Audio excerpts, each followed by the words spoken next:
হয়েছি। ইতোমধ্যে আপনারা জেনেছেন, যদিও মৃত্যু সংখ্যার বিষয়টি আমরা নিশ্চিত করছি না এই কারণে যে এখানে যে কোনো, যেমন এই মুহূর্তে এখানে এই কিছুক্ষণের মধ্যেই গত কিছুক্ষণ আগে এই হাসপাতালে 2 জন মৃত্যুবরণ করলেন। সেজন্য আমরা আপনাদেরকে অনুরোধ করছি আপনাদের মাধ্যমে যে এই মৃত্যু সংখ্যা বা এই আহতের সংখ্যার বিষয়টি সংখ্যায় খুব বেশি জোর না দিয়ে আমরা বোঝার চেষ্টা করি এই ঘটনাটির ভয়াবহতা। এখানে সব মিলে 7টি হাসপাতালে এই রোগীরা এই মুহূর্তে ভর্তি আছে। আপনারা ঘটনাটা জেনেছেন যে প্রাথমিকভাবে উত্তরার ওই অঞ্চলের হাসপাতালগুলোতে গিয়েছিলেন, বাট চূড়ান্তভাবে এখন প্রধানত এই ন্যাশনাল বার্ন ইনস্টিটিউটে এবং সিএমএইচে রোগীরা ভর্তি আছেন। এখানে প্রাথমিকভাবে রোগীরা যা এসেছিলেন তার মধ্যে এই মুহূর্তে ভর্তি অবস্থায় আছেন 44 জন। এখানে আমরা মৃত্যুবরণ করেছেন এই সংখ্যাগুলো বলবেন 3 জন এই হাসপাতালে আনার পর। এখান থেকে পাঠানো হয়েছিল 4 জনকে ঢাকা মেডিকেল কলেজে, তার মধ্যে 1 জন মৃত্যুবরণ করেছেন। সিএমএইচে স্বীকৃতভাবে এখন পর্যন্ত আমরা বলছি 12 জনের মৃত্যু সংবাদ নিশ্চিত করা হচ্ছে, সেখানে চিকিৎসাধীন আছেন 25 জন। সব মিলে সংখ্যাটা 88 জনকে আমরা নিশ্চিত করছি যে হাসপাতালে ভর্তি অবস্থায় আছে। মৃত্যু সংখ্যা নিশ্চিত করছি আমরা 17 জন, যদিও এখানে অনেকে কেউ 19-20 বলছেন। এই সংখ্যাগুলো আমরা আমাদের পক্ষ থেকে স্বাস্থ্য পরিবার কল্যাণ মন্ত্রণালয় বা এই প্রতিষ্ঠানের পক্ষ থেকে আমরা নিশ্চিত করছি না, কিন্তু এই সংখ্যাটা ভ্যারি করতে পারে, আমি বারবার বলছি। এখানে প্রধানত চিকিৎসার ক্ষেত্রে আমাদের যে দক্ষতা, এই প্রতিষ্ঠানের সামর্থ্য, দক্ষ চিকিৎসক, রক্ত, আনুষঙ্গিক সকল প্রস্তুতি সম্পূর্ণ আছে। এখানে প্রায় 9 জন লোক এই মুহূর্তে আইসিইউতে ভেন্টিলেট করা অবস্থায় আছে এবং আরও অনেক ভেন্টিলেটর এখানে এবং ঢাকা মেডিকেল কলেজে তাদের প্রয়োজন হলে সেগুলো প্রস্তুত করা আছে। রক্তের প্রয়োজনীয়তা সম্পর্কে একটি আপনাদের সকল মানুষের আবেগ জড়িত, অনেক অজস্র মানুষ রক্ত দান করেছেন বা আগ্রহ প্রকাশ করছেন। রক্ত মূলত প্রয়োজন হবে আগামীকাল থেকে, এবং এই হাসপাতালে সাফিসিয়েন্ট তাদের সকল প্রচেষ্টা, আমাদের সকল চিকিৎসক দল এবং এই ইনস্টিটিউটের পরিচালক আমার পাশে আছেন, ম্যাডাম পাশে আছেন, আমরা সবাই প্রতিশ্রুতি দিচ্ছি আমরা সর্বোত্তম চেষ্টা করব। চিকিৎসকরা সার্বক্ষণিক থাকবেন। আজকে এখানে রোস্টার করা হয়েছে 24 ঘন্টা প্রত্যেকটা টিম, সকল সেক্টরে, আইসিইউ থেকে আরম্ভ করে ওটি থেকে আরম্ভ করে পোস্ট অপারেটিভ, এইচডিও, সব জায়গায় টিম থাকবে। এখানকার প্রস্তুতি সম্পর্কে এখন বলবেন এই হাসপাতালের পরিচালক অধ্যাপক নাসির। এই মুহূর্তে মৃত্যুবরণ করেছে আমরা বলছি যেটা 17 জন, এইটাকে আমরা নিশ্চিত করছি। এর বাইরে আমরা বলছি যে আপনারা জানেন যে আহতের যারা পুড়েছেন তাদের মধ্যে বেশি বয়সী শুধুমাত্র উদ্ধারকর্মী, সেনাবাহিনী, ফায়ার ব্রিগেড কর্মী এবং 2 জন শিক্ষক এবং 1 জন ওই স্কুলের স্টাফ, এছাড়া বাকিরা সবাই শিশু। তো এই শিশুর সংখ্যা 100 বেশি এবং অন্যান্যদের সংখ্যা 15 জনের কাছাকাছি হবে, এটা এক্সাক্ট না। এবং এই 100 জনের মধ্যে অল্প কিছু আছে যারা ইতিমধ্যে চিকিৎসা গ্রহণ করে বাড়ি গিয়েছেন, সে সংখ্যাটা খুবই কম। অধিকাংশই এখন আসলে হাসপাতালে আছেন। এখানে যে 48 জন 49, তার মধ্যে 2 জন শুধুমাত্র অ্যাডাল্ট, বাকিরা সবাই 18-র নিচে।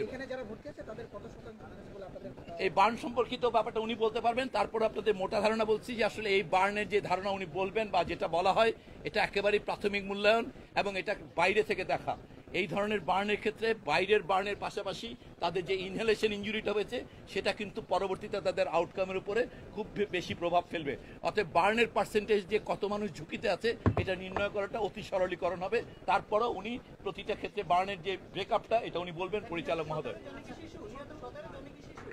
একজন, হ্যাঁ, আমরা যে 17 জনের কথা বলছি এরা শিশু।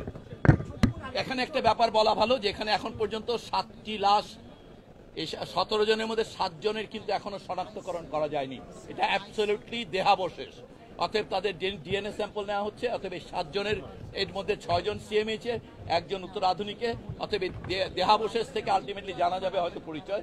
এখন এটা বলা কঠিন, তবে আমরা ধারণা করছি তারা সবাই হয়তো শিশুই হবে।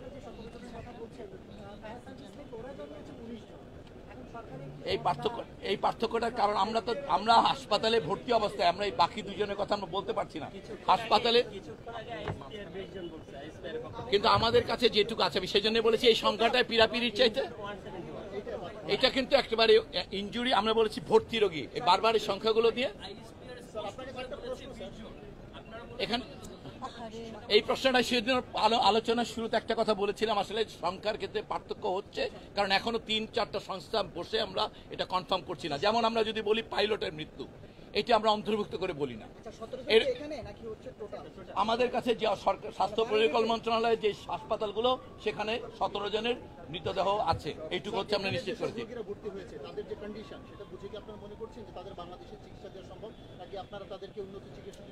এখনকার ইভালুয়েশনে আমাদের এই মুহূর্তের ইভালুয়েশন অনুযায়ী তাদের চিকিৎসা এই ইনস্টিটিউটে যে সামর্থ্য সেটা অনুযায়ী সম্ভব। এটার আজকে রাতেও এই ধারাবাহিক একটা প্রক্রিয়া, যদি মনে হয় কখনো যে এখানে যে চিকিৎসা আনঅ্যাভেলেবল সেটা করলে তাদের কোনো উন্নতি হবে, তাহলে সেটা রাষ্ট্র সরকারের সম্পূর্ণ প্রতিশ্রুতি আছে, সেটার ব্যবস্থা করা হবে। এবং এই প্রতিষ্ঠানটি আপনারা জানেন যে এটা একেবারে স্পেশালাইজড ইনস্টিটিউশন। এখানে যদি কোনোভাবেই মনে হয় কোনো রোগীকে বিশেষ সেবার জন্য কোথাও পাঠালে উপকার হবে, তাকে পাঠানোর ব্যাপারে সরকারের দিক থেকে কোনো রকম দ্বিধা থাকবে না। এটা শুধুমাত্র মূল্যায়ন প্রক্রিয়া চলছে, চলমান প্রক্রিয়া, ওনারা রাতভর মূল্যায়ন করবেন, যখনই প্রয়োজন মনে করবেন। আপনারা জানেন যে আমাদের দিক থেকে এটার ব্যাপারে কোনো রকম অঙ্গীকারের ঘাটতি থাকবে না। না, সিএমএইচ এর বাকি 11 জনের কথা আমরা নিশ্চিত করছি, 12 জনের কথা, সেটা কিন্তু সত্য। আমরা বলছি যে মানে ওখানে 11 জন ব্রড ডেড ছিল, বুঝতে পারছেন। কিন্তু যে তথ্যটা দিয়েছে ওনাদের ওই তথ্যের মধ্যে হচ্ছে বার্ন ইউনিট হচ্ছে 2 জন, কিন্তু আপনারা বলছেন 3 জন। এই জন্য বলছি একটু আগে মৃত্যুবরণ করেছে একজন, এটা এই জন্য একটা চলমান প্রক্রিয়া এবং কিছুটা পার্থক্য আছে সংখ্যায়। আমরা বলবো যে আসলে সংখ্যার চেয়ে মানে মূল ব্যাপারটা মানুষের কাছে ইয়ে করেন। 17-19-এর যে পার্থক্য বা 20, এগুলো অল্প কিছুক্ষণ সময় লাগবে এটা কোঅর্ডিনেটেড হতে, তারপরে সংখ্যাটা এক জায়গায় চলে আসবে। এখন পর্যন্ত যেহেতু ইনফরমেশন শেয়ারিং এর ক্ষেত্রে একটু এদিক ওদিক হচ্ছে, সেজন্য পার্থক্যটা থাকছে। আমাদের কাছে আমাদের যে 7টা হাসপাতালে 88 জন ভর্তি আছে, 7 হাসপাতালে। এই প্রশ্নটার উত্তর দিতে চাই না, তারপরও যেহেতু জিজ্ঞেস করে ফেলছেন, আমরা মনে করি যে আমাদের মোটা থেকে প্রাথমিক মূল্যায়নের ক্ষেত্রে 25 জনের মতন আসলে আশঙ্কাজনক অবস্থায় আছে। এটা হচ্ছে প্রাথমিক মূল্যায়ন। আমরা আশাবাদী যে এর মধ্যে থেকে হয়তো বা অনেকেই আশঙ্কামুক্ত হয়ে যাবে। একটু বিশেষজ্ঞ আপনি পরিচালক মহোদয় কাছে, হ্যাঁ, ওনার কাছে এসে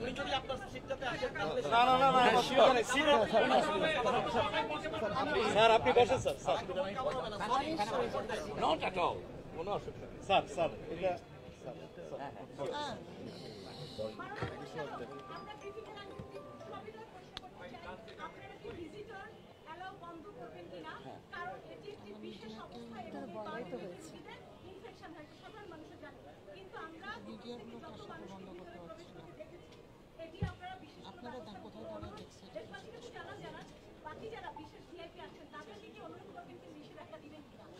ধন্যবাদ। আমরা স্যার শুরুতে যে কথাগুলো বলেছেন যে লোকজন যত কম আসবে ততই আমাদের জন্য, রোগীদের জন্য ভালো হবে।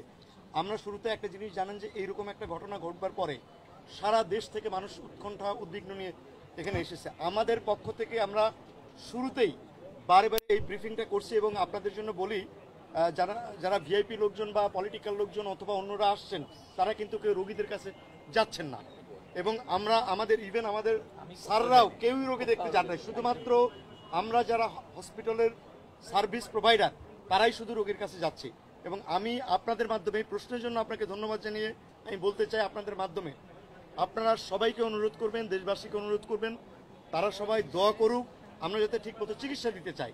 এবং এই হসপিটালের যে ক্যাপাসিটি আছে, সেই ক্যাপাসিটি অনুযায়ী কোনো অভিভাবককে কাউকেই এদের জন্য চিকিৎসার জন্য কোনো কিছু বাইরে থেকে আমাদের এই মুহূর্তে প্রয়োজন নেই। সুতরাং তাদের বাইরে থেকে যে সাপোর্ট, সেই সাপোর্টটা দরকার নাই।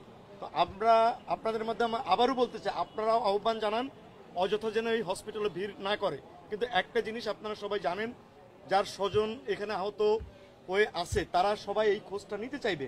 তাদের প্রতি আমরা অমানবিক আচরণও করতে চাই না বা করতে আমরা পারি না। সে কারণে আমাদের যারা আইন শৃঙ্খলা রক্ষাকারী বাহিনী আছে, স্কাউট আছে, তাদের সবাইকে আমরা বলেছি তাদের সঙ্গে অত্যন্ত মানবিক আচরণ করে তাদেরকে বুঝিয়ে বলা তারা যাতে হসপিটালের বাইরে থাকে।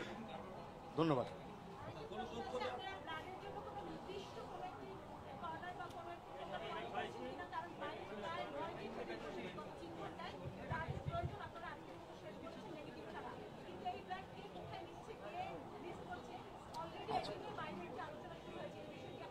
ধন্যবাদ। আমরা শুরুতেই বলেছি, আমি নিজে এবং স্যার সহ আমরা শুরুতেই বলেছি যে বার্নের রোগীদের জন্য নর্মালি প্রথম দিন কোনো রক্তের দরকার হয় না, যদি আলাদা ইনজুরি না থাকে। এখানে পিওরলি বার্ন ইনজুরি, সেজন্য আমাদের আজকে কোনো রক্তের প্রয়োজন হবে না।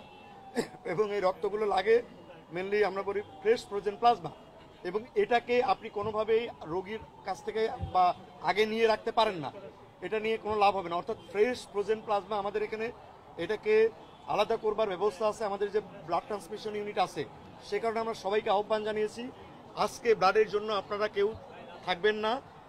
যারা দিতে চান রক্ত তাদেরকে আমরা তাদের নাম, মোবাইল নাম্বার এবং রক্তের গ্রুপ দিয়ে যেতে বলেছি। আমরা ওই সেট আপে আমরা প্রয়োজন অনুযায়ী তাদেরকে ডেকে, কারণ একসঙ্গে যদি সবাই আবার কালকে চলে আসে সেটাও কিন্তু একটা প্রবলেম হবে, সেজন্য আমরা আমাদের ব্লাড ব্যাংকে ওইভাবে রেডি রেখেছি। আমরা সকালে কিছু গ্রুপকে ডাকবো, বিকালে কিছু গ্রুপকে ডাকবো, অর্থাৎ আমাদের ডাক দিলেই কেবল আপনারা আসবেন। কেউ আপনারা অনুগ্রহ করে আমাদের হসপিটালের সামনে এসে ভিড় জমাবেন না, কারণ আমরা ইতিমধ্যে যত মানুষকে নিবন্ধনে পেয়েছি আশা করি তাদেরকে দিয়ে আমাদের রক্তের যে চাহিদা সেটা পূরণ হবে। জি জি